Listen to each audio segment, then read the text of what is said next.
Ya. Shalom. Shalom. Shalom. Shalom. Gimana? Sukacita, men? Amin. Luar biasa ya, generasi-generasi emasnya Tuhan hari-hari ini dipakai Tuhan dengan dahsyat. Haleluya. Pertama saya lihat Diel nyanyi masih malu. Tadi sudah berani dia. Wes, the best untuk Bang Diel. Tepuk tangan dong untuk Bang Diel. Ya. Ya, jadi nanti yang lain juga bisa melayani Tuhan dengan talenta yang mereka miliki. Aldri juga saya lihat, wah puji Tuhan. Dan hari ini ada peningkatan. Bang Evan sudah terjun ke bass. Keyboard gitarnya nanti Samuel bisa masuk ya. Tapi sayang Samuel hari ini nggak bisa karena tadi dijemput Jui, tapi Jui Samuelnya katanya nggak enak badan ya Pak ya, Pak Samuel ya. Ya, jadi kita doa supaya ke depan mereka menjadi pelayan-pelayan yang handal di hadapan Tuhan. Ya, hari ini saya akan membawakan firman Tuhan yang berbicara tentang. Bisa selesai saya? Oke. Ya, kita akan berbicara tentang pertandingan iman, pertandingan kehidupan maksud saya. Ya, pertandingan kehidupan. Karena Tuhan mengibaratkan hidup kita ini masuk dalam sebuah gelanggang atau arena pertandingan, betul? Arena itu adalah dunia ini. Pertandingan itu bagaimana kita menjalani kehidupan di dalam dunia ini. Itulah gelanggang, itulah satu pertandingan hidup kita. Dan tentunya kalau ada sebuah turnamen atau sebuah pertandingan, maka yang ada adalah harus diselesaikan, betul enggak? Ya.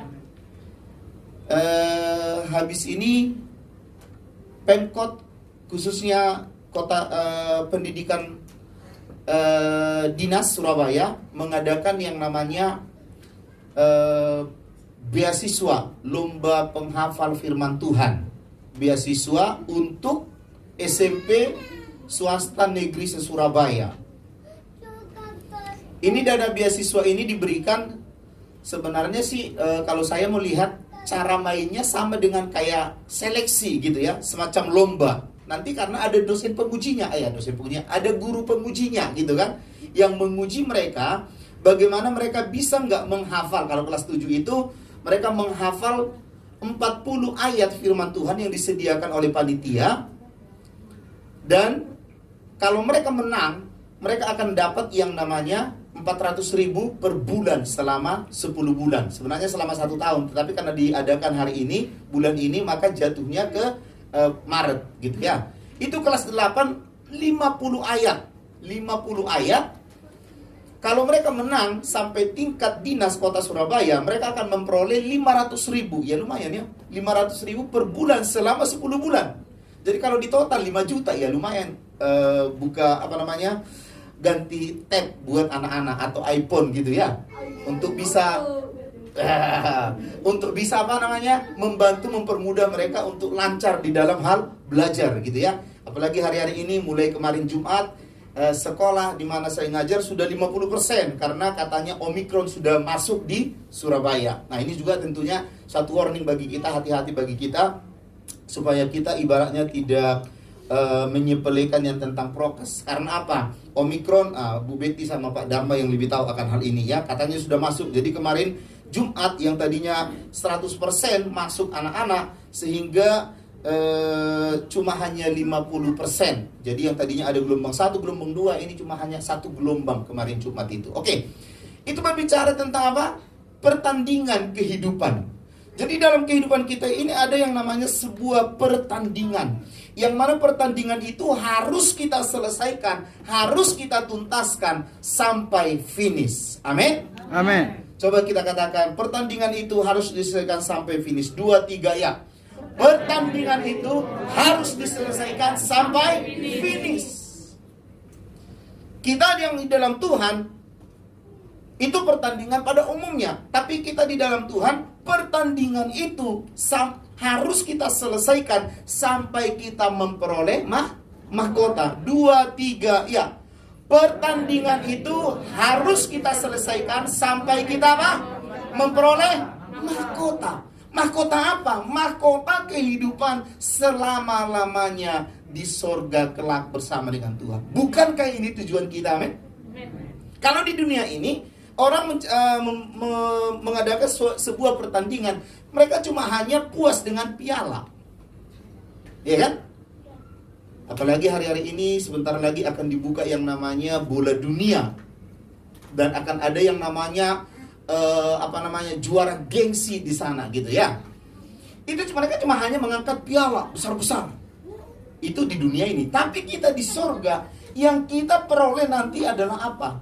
Hasil dari sebuah pertandingan yang kita peroleh adalah mahkota kehidupan. Nah, kalau saudara, teman-teman mau lihat Miss Indonesia atau Miss Universe, mereka apabila mereka sudah menang juara 1, mereka akan dikenakan yang namanya apa?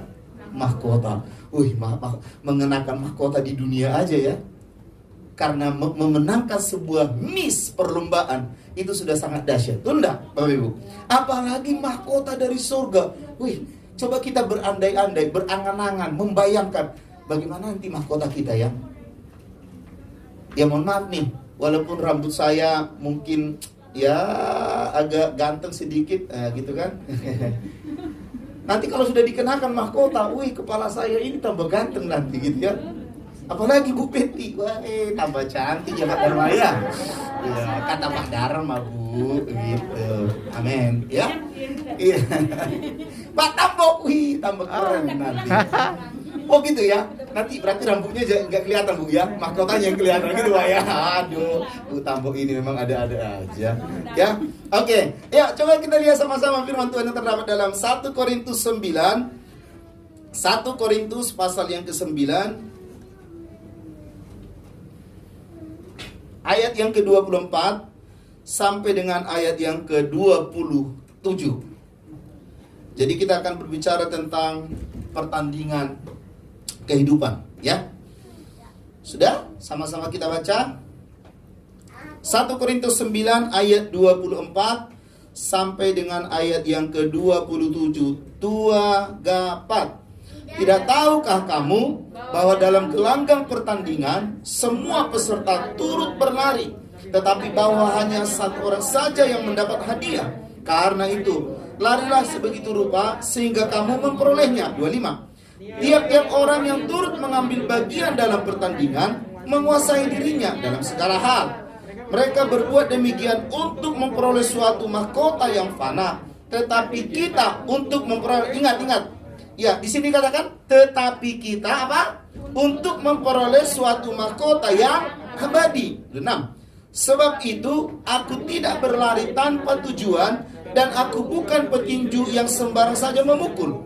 Tetapi aku melatih tubuhku dan menguasainya seluruhnya, supaya sesudah memberitakan Injil kepada orang lain, jangan aku sendiri ditolak. Amin untuk firman Tuhan. Ya, saya ambil ini adalah berbicara Crown of Life ini menjadi suatu buku yang salah satu recommended untuk kita bisa baca ya. Saya dulu punya buku ini, tetapi sekarang mungkin ada di rumah juga. Tapi saya masih ingat saya pernah baca buku ini ya. Menjadi pemenang sejati dalam sebuah pertandingan iman untuk menerima mahkota kehidupan yang abadi. Itu adalah ditulis oleh Soekarno Broto. Itu bukunya ini pada saat itu sangat-sangat the best bestseller. Karena apa? Banyak mengubah kehidupan orang yang tadinya mereka jauh daripada Tuhan. Tetapi setelah mereka membaca ini, banyak orang diberkati lewat buku ini. Jadi ini mungkin salah satu, sekarang kan sudah era digital ya. Sudah nggak lagi kita membaca buku seperti ini. Tapi sekarang sekalipun dalam era digital kita bisa searching di Google. Bukunya ini mungkin mudah-mudahan sudah dimasukkan dalam bentuk digital. Tetapi kalau saudara belum punya buku ini, ya paling tidak bacalah tentang buku-buku yang mana recommended berbicara tentang iman, berbicara tentang pertandingan kita di dalam Tuhan.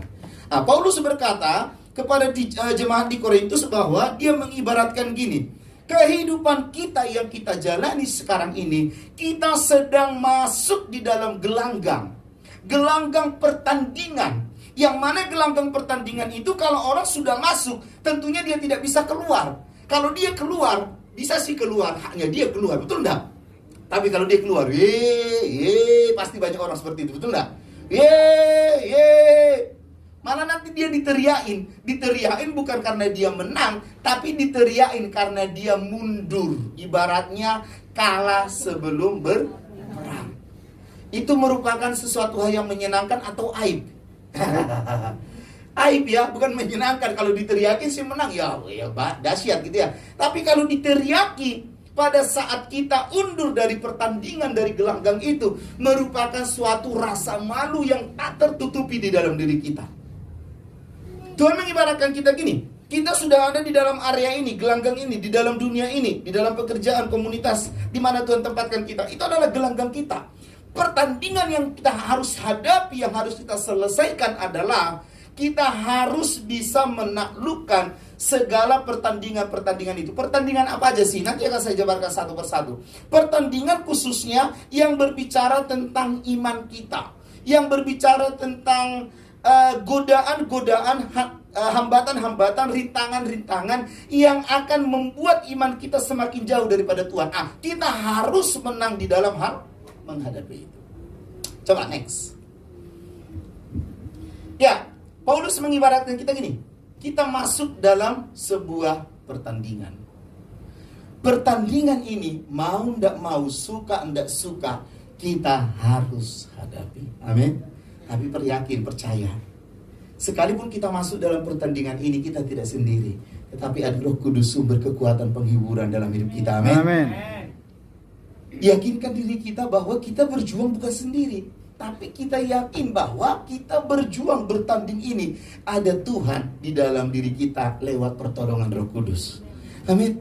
Jadi jangan berkata gini, waduh gimana saya bisa menyelesaikan itu? Iya betul. Kalau dalam sebuah pertandingan ada yang namanya juri yang memberikan support dalam hidupnya dia. Atau ada yang namanya coach, pelatih yang memberikan sebuah motivasi dalam diri kita, dalam dirinya. Apalagi dalam diri kita, dalam memenangkan pertandingan ini ada Roh Kudus, sumber segala yang terbaik di dalam hidup kita. Amin. Jadi pastikan kita di dalam bertanding ini bukan sendiri, tetapi melibatkan Roh Kudus. Supaya apa? Kita kuat, mampu, sanggup. Kalau kita berjuara sendiri akan berkata gini, capek saya, lelah saya, nggak mampu saya. Akhirnya undur. Betul nggak? Tapi coba kita melibatkan Roh Kudus. Itulah peran Roh Kudus, membantu kita, mengajari kita, mendidik, membimbing kita. Untuk apa? Bisa memenangkan sebuah yang namanya pertandingan. Ya, tentu mau tidak mau kita akan hadapi sampai kita menang atau finish, guna mendapat apa? Mahkota kekekalan itu tadi. Ya, jadi mahkota finish kita adalah memenangkan pertandingan. Upah daripada itu adalah apa? Mahkota, bukan piala. Piala cuma hanya tingkat dunia. Tetapi kalau mahkota adalah sampai tingkat kekekalan. Amin. Sampai tingkat kekekalan nanti mahkota kita. Ini adalah sebuah gelanggang pertandingan. Ini adalah lapangan sepak bola. Ini adalah mereka sudah siap-siap. Tim ini mereka sudah masuk dalam apa namanya ini? Football ya. Football ya. Ini pertandingan football. Jadi ini bukan apa namanya? Bukan sepak bola, bukan basket atau sejenisnya, tapi ini adalah football itu loh, yang beradu fisik itu. Mereka sudah masuk di situ.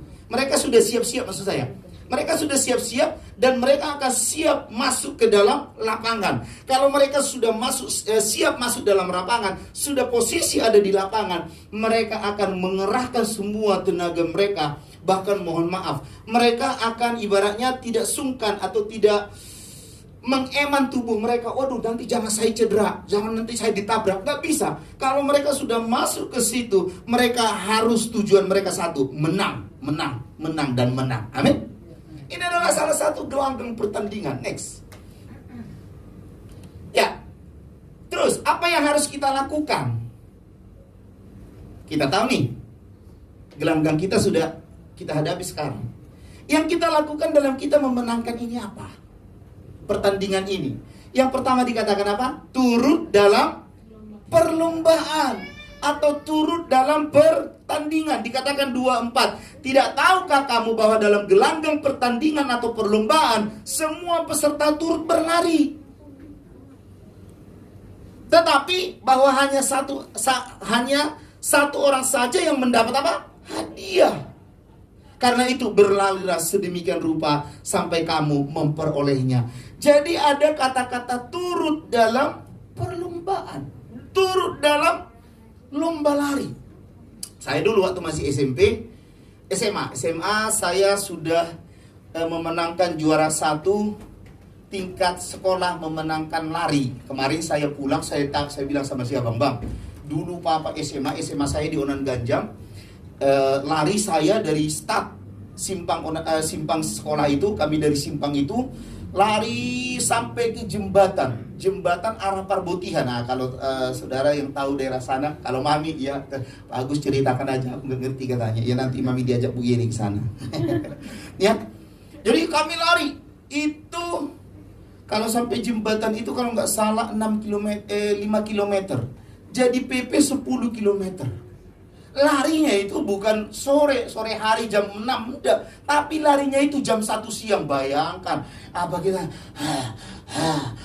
sudah keringat, ngos-ngosan, capek apanya. Tapi puji Tuhan waktu itu badan saya kan enggak segemuk sekarang. Badan saya dulu hampir seperti si Alrik, tapi masih di atasnya dikit kayak Bang Ben inilah. Wah, dulu badan saya langsing kayak gitu. Jadi jangan heran Pak Tambok, dulu saya pernah memiliki badan seperti Bang Ben ini. Sekarang dulu. Kalau sekarang bisa enggak? Ya, maybe yes, maybe no. ya. Jadi waktu saya, jadi badan seperti ini lincah. Ada kalanya kalau kita lari itu kayak seolah-olah terbang kita dilawan angin. Karena apa? Jadi seorang pelari itu nggak boleh gini lari, harus menyondongkan diri badan ke depan supaya tidak ditiup angin. Kalau nggak kita nanti lari seolah-olah kita ditiup angin, kita dilawan angin. Tapi kalau kita menyondongkan diri kita ke depan gini, maka yang terjadi adalah kita bisa terus cepat memacu sampai depan, gitu ya. Saya menang. Waktu tingkat kecamatan saya tidak menang karena itu gabungan SMP, SMA dan ada umum. Saya nggak menang karena apa? Waktu itu waktu saya jalan. Waktu saya sudah start, saya lari ada batu saya injak, wah kepleset kaki saya. Jadi ya jatuh saya sehingga saya nggak ikut. Tetapi teman saya adalah juara satunya, teman kelas saya, dan juara 2-nya adalah di atas kami pada saat itu. SMA juga yang memenangkan, gitu ya. Yang umum kalah. Seorang pelari untuk dia bisa mencapai finish, yang start awal adalah harus dia turut ikut menjadi peserta. Bukankah kita sudah ikut dalam peserta dalam memenangkan pertandingan mahkota kehidupan? Amin. Amin. Kita ini ikut peserta, artinya nama kita sudah terdaftar, nama kita sudah tercatat. Bukankah nama kita sudah tercatat dalam kehidupan kerajaan surga? Amin.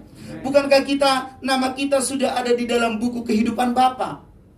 Kapan itu bisa tercatat, Pak? Semenjak kita percaya dan menerima Dia sebagai Tuhan dan Juru Selamat satu-satunya. Saat itulah kita didaftar. Bu Betty masuk, tercatat, terdaftar, siap memenangkan pertandingan, siap masuk di dalam arena. Karena sudah tercatat. Tapi bagi orang yang turut berlomba, namanya belum tercatat, belum terdaftar, walaupun dia nanti juara 1 finish, maka orang itu tidak bisa yang namanya dikategorikan sebagai apa? Pemenang. Kenapa? Tidak turut kok, tidak tercatat, tidak terdaftar. Kita selain kita turut dalam perlombaan ini, terdaftar dulu nama kita, tercatat dulu. Itu adalah suatu lomba yang resmi. Kecuali lomba yang tidak resmi, ya yang penting semua datang ikut, iya bisa. Tetapi yang resmi adalah mendaftar, tercatat, dan turut dalam perlombaan itu.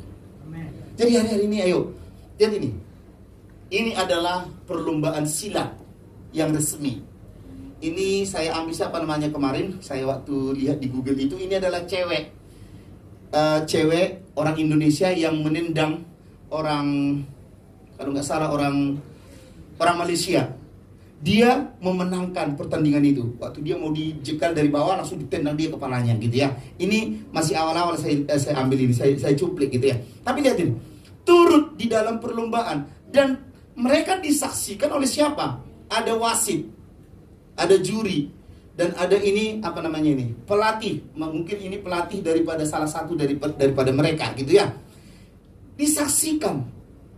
Karena apa? Mereka harus ikut di dalam pertandingan itu sampai mereka memenangkan yang namanya sebuah pertandingan. Ada kata turut. Perlombaan atau pertandingan kita bukan melawan darah dan daging. Nah, ini yang perlu kita harus ketahui. Dalam perlombaan kita atau pertandingan kita selama kita di dunia ini bukan melawan darah dan daging. Ingat, musuh kita itu bukan manusia, men. Musuh kita itu adalah iblis dan segala antek-anteknya. Itu yang perlu kita perangi setiap hari, ya kan? Penguasa di udara dan beserta dengan keinginan-keinginannya yang ditawarkan kepada kita. Ini yang dikatakan oleh Tuhan, ini adalah musuh kita. Efesus 6 ayat 12. Kita buka sebentar. Efesus 6 ayat yang ke-12.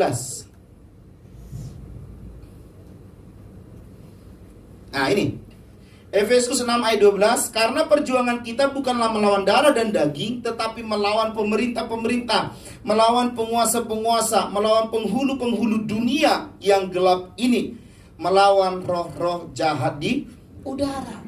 Jadi kita ini, lawan kita adalah iblis. Oleh sebab itu, maka kita harus berjuang untuk memenangkan ini. Kita berjuang untuk memerangi ini sampai kita menang.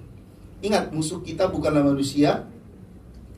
Musuh kita adalah bukan yang namanya saudara kita, tetapi musuh kita adalah iblis. Hanya orang yang bertanding yang akan mendapat mahkota. Penonton tidak dapat mahkota. Yang mengaku-ngaku pelari tanpa tercatat tidak akan bisa mendapat mahkota. Penonton cukup sebagai penonton, tapi yang mendapat mahkota adalah mereka yang turut dalam gelanggang tersebut. Amin.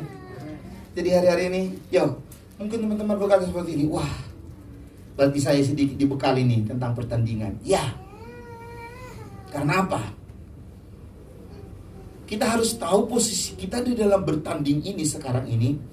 Karena kita sudah masuk dalam area ini, kita jangan ada kata mundur, jangan ada kata menyerah, jangan ada kata wah enggak bisa, enggak. Tapi kita harus yakinkan diri kita, sekali kita sudah masuk dalam gelanggang ini, kita harus memenangkan sampai tuntas. Amin. Tapi ingat, jangan kita cukup yang namanya sebagai penonton, tapi kita harus terjun. Karena penonton itu tidak ada cerita dia angkat piala.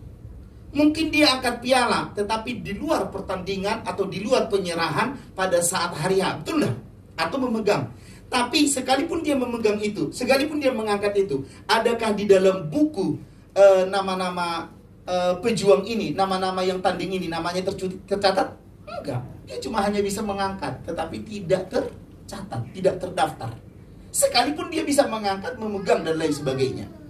Tetapi hanya orang yang bertandinglah yang akan mengangkat piala itu dan yang akan tercatat namanya dan yang membuat sejarah di dalam tim atau klubnya. Jadi hari-hari ini kita jemaat community FOG, biar kita semakin menyelesaikan pertandingan kita bersama dengan Tuhan. Amen. Ingat, kita tidak berjuang sendiri loh. Enaknya kita di situ. Ada wasit kita, ada pembimbing kita, ada penuntun kita. Siapa itu? Roh Kudus yang membimbing kita, menuntun kita, memampukan kita, memperlengkapi kita. Supaya apa? Supaya kita bisa mencapai satu sasaran tujuan Tuhan yang Dia sudah wariskan bagi kita, yaitu mahkota kehidupan. Mahkota kehidupan. Sekali terjun dalam perlombaan harus maksimal. Hari-hari ini coba kita cek. Amin. Apakah kita sudah maksimal dalam berlomba ini, dalam mengiring Tuhan? Ya. Atau kita masih separuh-separuh? Kalau kita mungkin belum maksimal mengiring Tuhan, nama kita sudah tercatat, sudah terdaftar, tapi belum maksimal hidup kita, gitu ya. Dalam mengiring Tuhan tentunya, ayo, sekarang belum ada kata terlambat. Kita maksimalkan panggilan kita maksimalkan potensi kita maksimalkan pengiringan kita akan Tuhan. Amin. Supaya apa? Supaya kita memenangkan itu dan nama Bapa dipermuliakan. Ada istilah berkata gini, kalau sudah mandi harus apa? Harus basah. Ini yang kami katakan sama anak kami Vincent. Nah, kalau mandi itu jangan cepat-cepat. Jadi anak kami ini kalau mandi biur. Satu saat disabun atau enggak? Sudah katanya. Tapi mamanya dicium, loh Dek, kok enggak ada bau sabun? Kok masih ada sedikit kecut-kecutnya katanya. Baru dia sadar sama mama, baru dia ngomong jujur sama mama, iya mas saya cepat-cepat, sabunnya cuma sedikit tuh. Lah, ya sih kelihatannya basah, tapi rambutnya apalagi tebal kan di dalam nggak basah, cuma di luarnya aja.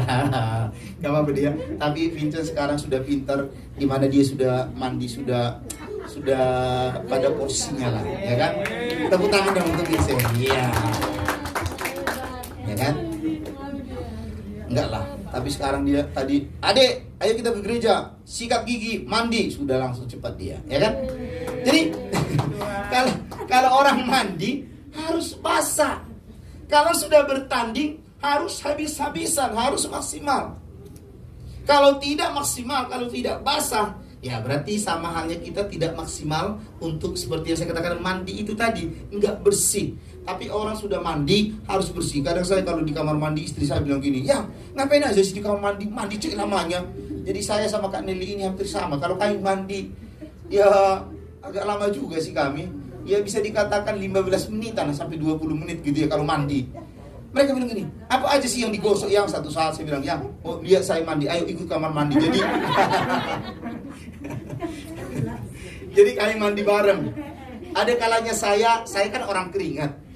Ada kalanya saya kalau mandi itu, jadi saya sabu-sabu itu gosok-gosok badan itu, saya gosok dari bawah sampai atas gini, karena saya orang keringat.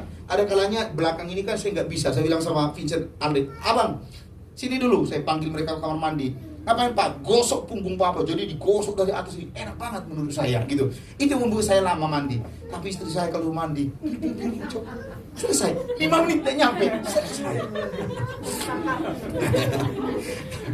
Tapi bukan masalah lama enggaknya sih. Yang penting maksimal enggak gitu ya. Tapi istri saya kalau mandi wangi kok. Kalau Tambok gimana Pak Tambok? Sama Pak, sama. Tambah 5 menit. Kalau Bugem Pak Gem gimana Pak? Bersemedi di kamar. Istimewa. Berapa menit Pak? 1 menit. Soalnya repot nanti. Kasih makan nanti. Tadi kasih makan ya. Tapi mami walaupun sedikit Pak, karena kulitnya putih ya tetap putih Pak. Iya. Ya, jadi orang mandi harus maksimal, harus basah, tidak bisa enggak. Orang yang bertanding harus maksimal. Sekalipun mungkin gini babak belur gitu ya, capek seperti saya waktu lari itu. Waduh, itu terik matahari, haus, sudah haus, keringat bercucuran, otomatis kadar air dalam tubuh kita berkurang, ya kan? Ada kalanya kita Tapi bagi seorang pelari dia nggak mau tahu itu, karena bagi orang pelari tidak boleh minum. Ternyata baru saya tahu kalau orang pada saat lari minum itu katanya apa Pak? Bu, membuat paru-parunya ini gimana gitu loh. Jadi katanya ada nanti jadi efek samping yang ditimbulkan. Jadi nggak boleh orang pelari itu minum. Sekalipun mungkin minum cuma hanya membasahi bibir atau kerongkongan sedikit, itu pun sedikit. Tapi dianjurkan jangan minum selama dalam pertandingan. Nah, mereka tidak akan menghiraukan itu.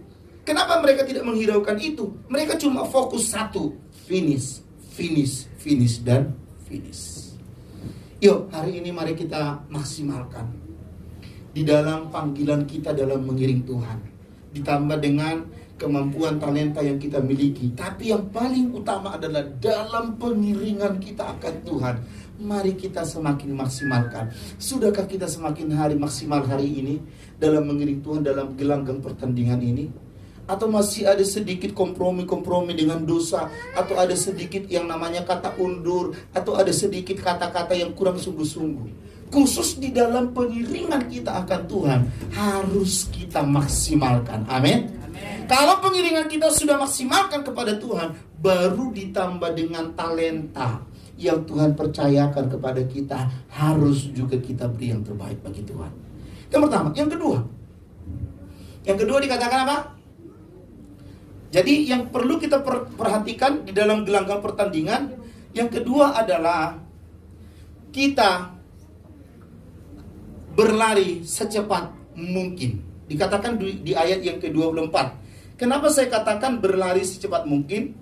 Karena itu larilah sedemikian rupa, begitu rupa, sehingga kamu memperolehnya. Tadi turut dalam pertandingan. Yang kedua, harus lari secepat mungkin. Lari secepat mungkin tanpa menghiraukan kiri kanan. Kalau kita nggak lari secepat mungkin, maka yang ada adalah kita disalib oleh siapa? Tuhan. Ya oke lah, dimaklumi, ya kan? Kita akan disalib oleh teman kita. Lihat ini, gambar orang yang lari itu.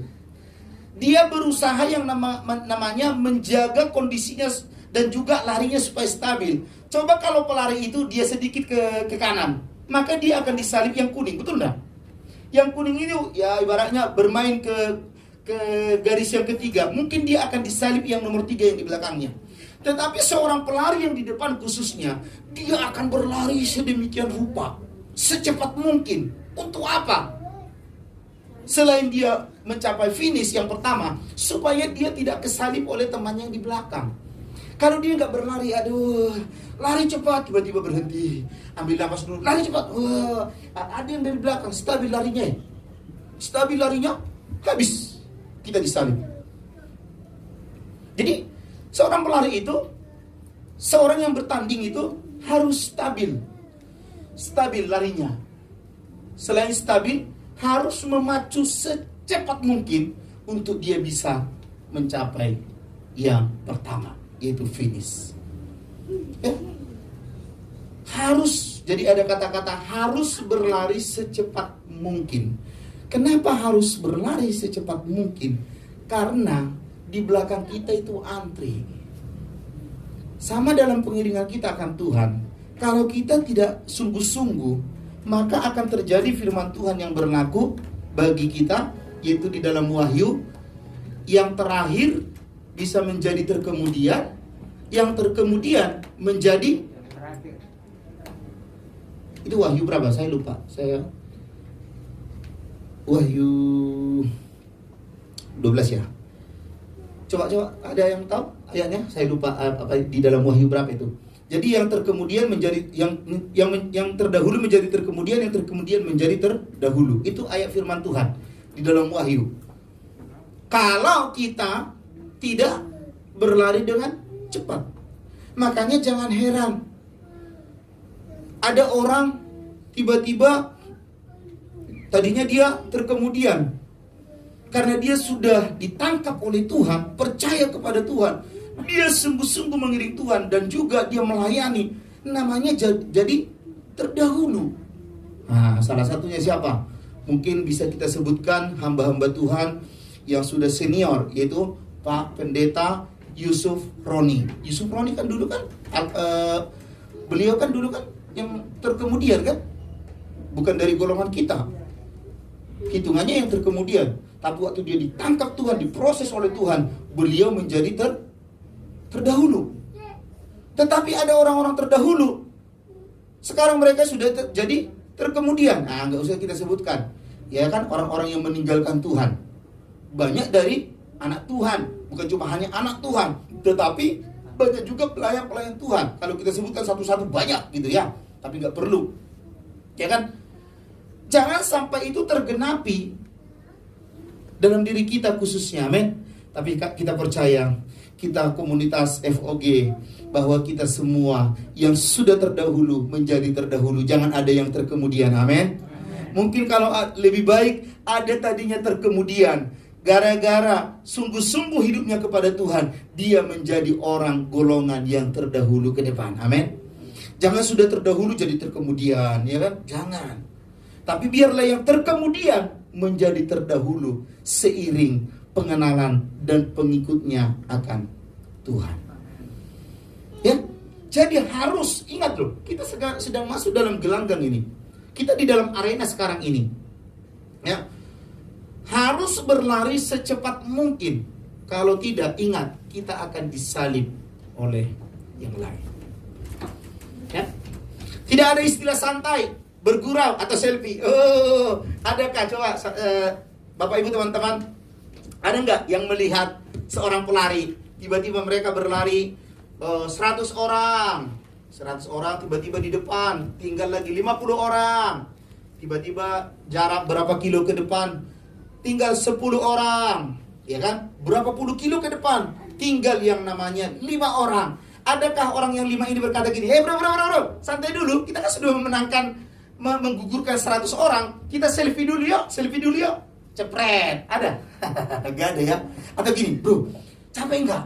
Capek. Loh, nanti kita makan di mana? Atau minum di mana? Habis kita memenangkan pertandingan ini. Ada nggak yang berkata seperti itu? Nggak ada loh. Kalau ada mungkin seperti itu, wah itu namanya bukan gelanggang pertandingan itu. Yang ada adalah main-main. Tetapi pelari yang sesungguhnya, dia tidak menghiraukan. Walaupun mohon maaf ya, ada sponsor, ada tim pendukungnya dia, hore, Pak Henry lari dengan cepat memenangkan Bu Ika, contoh, ya kan?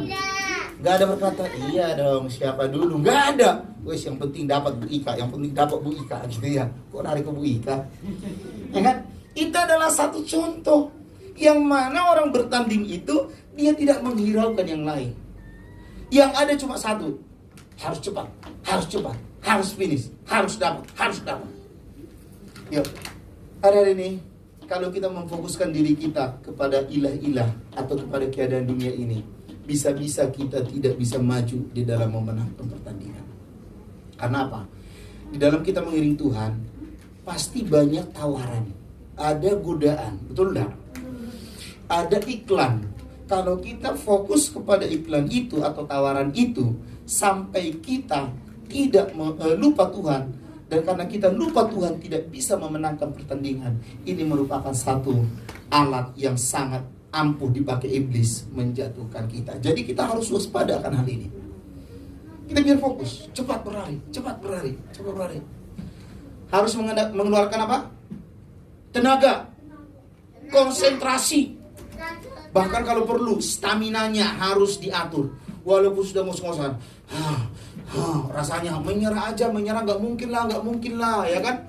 Seorang pelari pasti ada suara itu berkata, udah menyerah aja, berhenti aja, tarik nafas dulu. Tetapi orang pelari itu yang sesungguhnya harus menjaga staminanya supaya apa?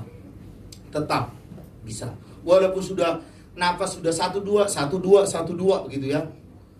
Tapi harus tetap menjaga staminanya. Konsentrasi perlu dijaga. Walaupun banyak orang meneriaki kita, ya kan? Banyak orang menyanjung kita, ya namanya penonton, ya kan? Tapi kita tidak boleh konsentrasi terfokus untuk itu. Konsentrasi cuma satu, finish, menang. Yang lain itu cuma hanya hiburan. Jadi jangan kita fokus dengan yang lain. Kita fokuskan diri kita kepada Tuhan, pengiringan kita ke Tuhan. Kalau kita fokuskan diri kita kepada yang lain, pasti banyak tawaran-tawaran. Ditawarlah lewat pekerjaan yang membuat kita iman kita jauh. Ditawar lewat pasangan bagi yang masih belum gitu ya. Dan juga ditawar banyak hal, keinginan-keinginan dunia dalam diri kita. Kita kalau tidak hati-hati dalam hal ini, maka yang ada adalah kita bisa beralih haluan. Tetapi kalau kita berlari dengan cepat, fokus, maka disitulah kemenangan kita dapatkan bersama dengan Tuhan. Yang kedua, jadi kan? Next. Yang ketiga ini perlu penguasaan diri. Lihat ini. Ini adalah pemain bola.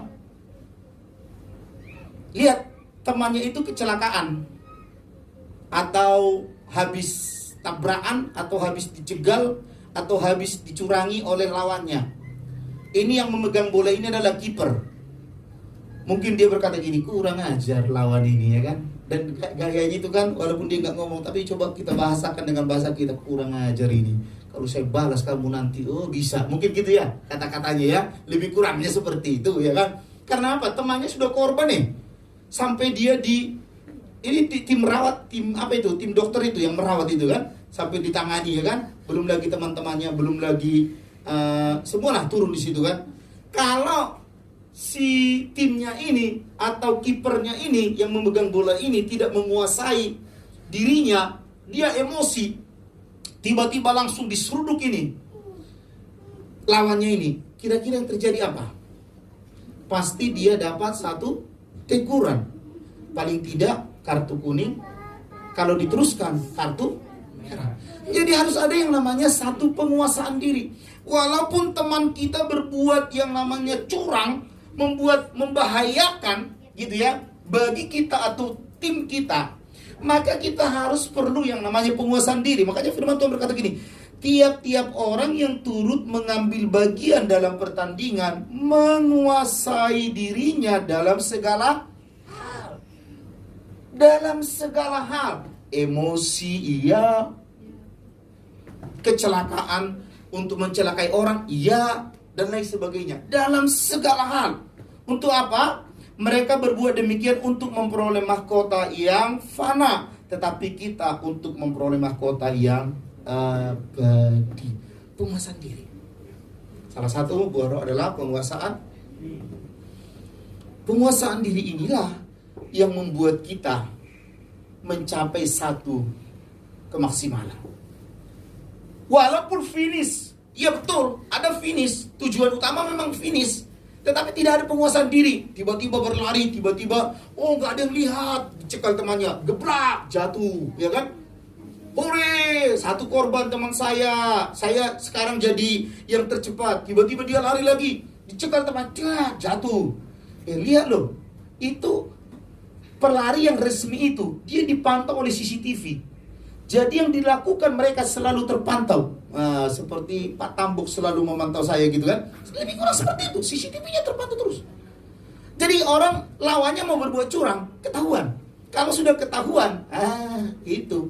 Walaupun dia finish, apalagi mencelakakan temannya, dia tidak akan pernah bisa mengangkat yang namanya piala. Tidak bisa. Jadi ada penguasaan diri. Ya kan? Penguasaan diri itu penting. Mungkin ada teman yang berbuat curang seperti mencegal, menendang, mendorong, dan lain sebagainya. Tetapi kita tetap menguasai diri. Jangan terpancing emosi. Dalam gelanggang pertandingan, kalau tidak ada yang namanya penguasaan diri, gampang banget emosi.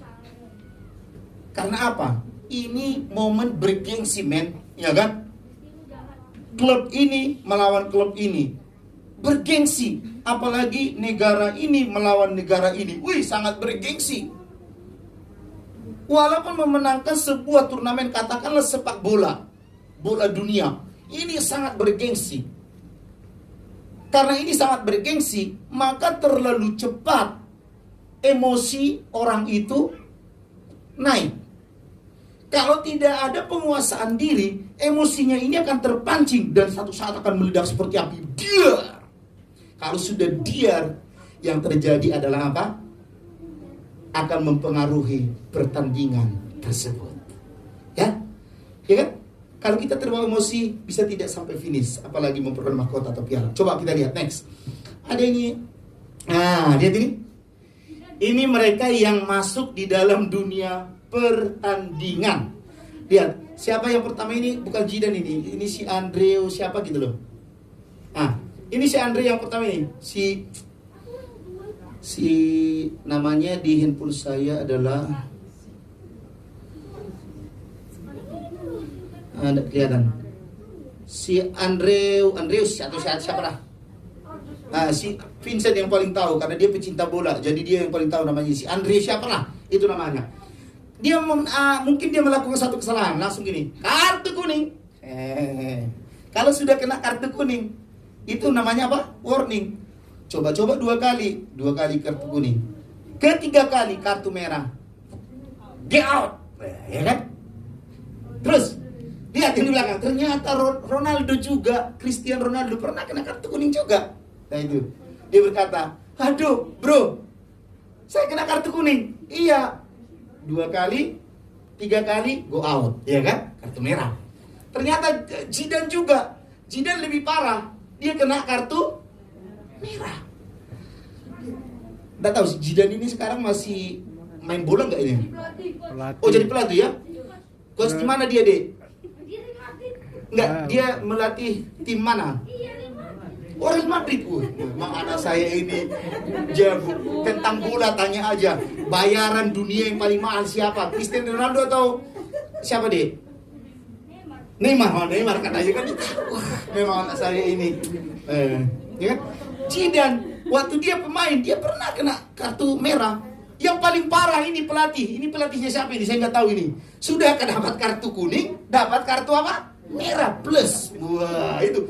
Jadi kalau yang ini cuma kartu kuning, ini kartu merah. Yang paling parah pelatihnya ini adalah apa? Sudah kartu kuning, kartu merah juga. Pelatih loh itu, bukan pemain itu, pelatih. Kalau yang 3 ini pelatih, pemain. Kalau ini pelatih. Merah bro, kuning bro, di out. Kalau sudah seperti itu, tidak ada yang namanya bisa dia melatih atau memenangkan satu pertandingan dalam gelanggang itu. Inilah akibat apabila kita tidak ada penguasaan diri di dalam menghadapi gelanggang yang ada. Kalau kita tidak menguasai diri kita hari ini, terlalu cepat kita naik emosi, betul enggak? Terlalu cepat kita naik darah, terlalu cepat kita gitu kan? Apalagi salah satunya ya, kita berkendara. Wah, kita dipotong. Wah, enak kita di Surabaya ini. Di Jawa ini berlalu lintas walaupun sedikit ngaco, tapi masih enak lah. Kalau kita pulang ke Medan, aduh mah, saya nyetir di Medan tiba-tiba dipotong. Kalau banter sedikit, gitu kan? Sama hampir dengan kayak Makassar. Makassar sama Medan itu ya sami mawon.